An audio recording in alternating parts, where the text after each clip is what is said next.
Hello जी, अस्सलाम वालेकुम। कैसे हैं आप सब? ठीक ठाक है। मैं एकदम ज़बरदस्त, शानदार, बढ़िया, एक नंबर। भाई इस वीडियो के पार्ट 1 पे आप लोगों का प्यार दिखाने का बहुत बहुत शुक्रिया। आज मौसम भी बड़ा प्यारा है, जैसा कि तुम लोग देख ही सकते हो, और मैंने कैमरे का एंगल भी थोड़ा सा चेंज किया, शायद आप लोगों को फर्क नजर आ रहा हो। अच्छा बॉयज, आज का सीन कुछ ऐसे है कि एक वकील साहब की वीडियोस काफ़ी वायरल हो रही होती हैं आजकल फेसबुक पे। बड़ा एडवोकेट पता नहीं कुछ करके नाम है उनका, नाम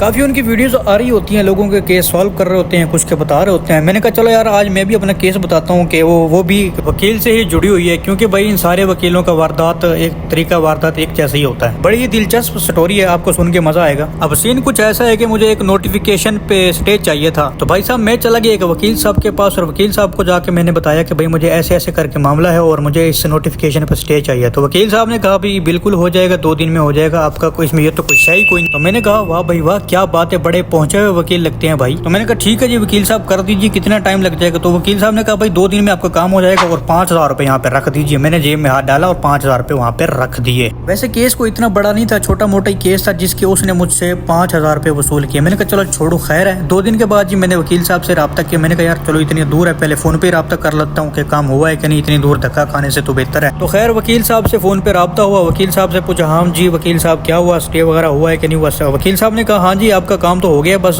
थोड़ा सा पेपर वर्क बाकी है, वो मैंने मुंशी को बोला था, मैं किसी काम से बाहर गया हूँ, तो आप मुंशी से रब्ता कर लें, ये उसका नंबर लिखें और उससे पूछ लें कि हाँ जी क्या हुआ है, और अब जो है अपने जो भी उसकी नकलें वगैरह होंगी वो आप उठा लेना वहाँ से। तो यहाँ पे मुझे ना वकील साहब की थोड़ी थोड़ी गेम समझ में आना शुरू हो गई थी। अब मैंने मुंशी साहब को फोन लगाया तो पता चलता है कि मुंशी साहब तो भाई मेरा ही बेसब्री से इंतजार कर रहे थे, तो मेरा शक और कन्फर्म हो गया भाई। तो मुंशी साहब को अपना तारुफ कराया, केस का बताया, तो मुंशी साहब कहते हैं हाँ जी बस अभी आपका काम करके फारिग हुआ हूँ, बस जी 2-4 पेपर इधर उधर से निकलवाए, एक पेपर वहाँ से निकलवाया, एक पेपर यहाँ से निकलवाया, तो इस चक्कर में 3,000 रुपए आपके और लग गए हैं। तो जी 3,000 रुपए आप मेरे अकाउंट में करवा दें, तो मैं अभी आपको स्टे ऑर्डर जो है वो व्हाट्सअप कर देता हूँ। तो मैंने उससे कहा भाई 5,000 रुपए में हमारी बात हुई थी, तो वकील साहब से 5,000 रुपए में आपका सारा काम हो जाएगा, तो अभी आप कह रहे हैं 3,000 रुपए और एक्स्ट्रा दे दें। तो कहता है नहीं नहीं सर, अदालती प्रोसीजर में 2-4 हज़ार एक्स्ट्रा लगे हैं, वो आपको देने पड़ेंगे। तो मैंने कहा भाई ये स्टे जो है वो अपने वकील साहब की गांड में डाल दो, मुझे नहीं चाहिए वो 5,000 भी, तुम्हें मुबारक हो। तो कहने का मतलब ये था कि वकील ऐसे गेम करते हैं, ऐसे फ्रॉड करते हैं भोले भाले लोगों के साथ। अब केस लेके बंदा जब वकील साहब के पास जाता है तो वो सारी फीस जो है पहले वसूल कर लेते हैं, और फिर जब केस चल रहा होता है तो मुंशी बार बार आ जाता है कि आज ये खर्चा हो गया, आज ये खर्चा होगा, ये आपको देना पड़ेगा।